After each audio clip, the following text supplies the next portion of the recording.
Lương cú ke dòng mày tay sân video rồi này bị mua ke lại tải bàn phím tay nguyên anh họ sân lô điện thoại chỉ hệ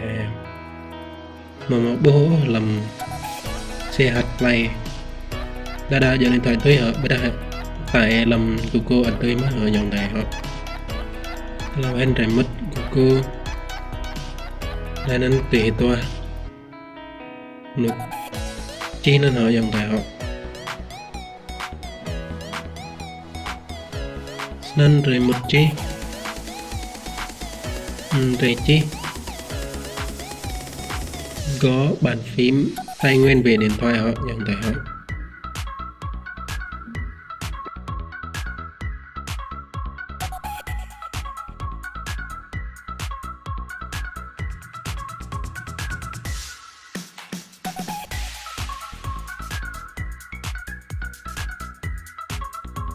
nên rồi bấm dòng tờ toán họ dòng tờ màu APK nên rồi bấm tại về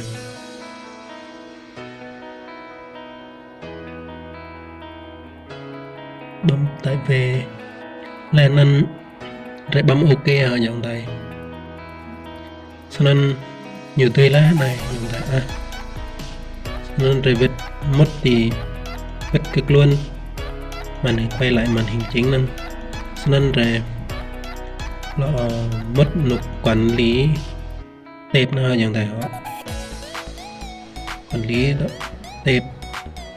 nên rất là cài đặt sẵn lựa tân nên lưu điện thoại đến đây ai mới đã một nút này ai màอย่างไร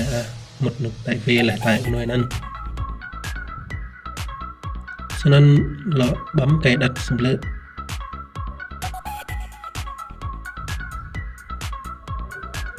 nên tiếp tục cài đặt ở dòng này nên bấm cài đặt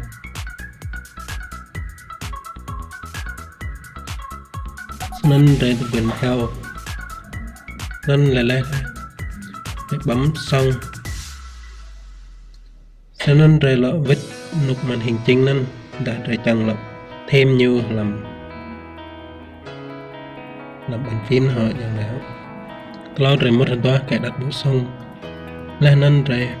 một thì phương thức ngôn ngữ nhập phương thức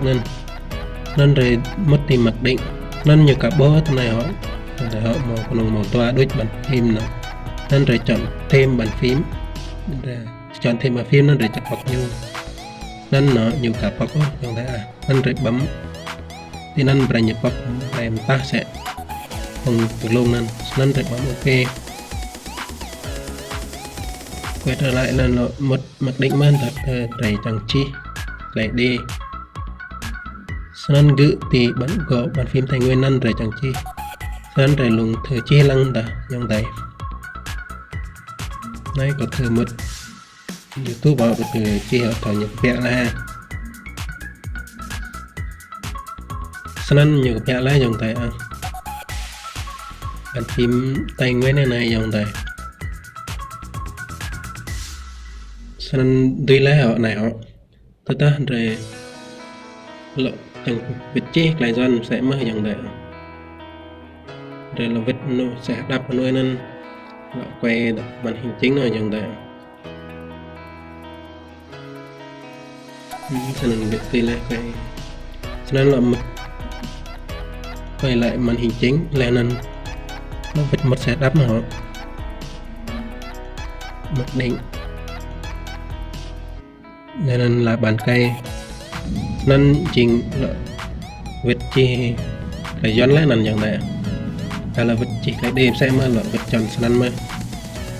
cho nên video tầm nay em chờ tầm nay đây chắc là dòng mình đây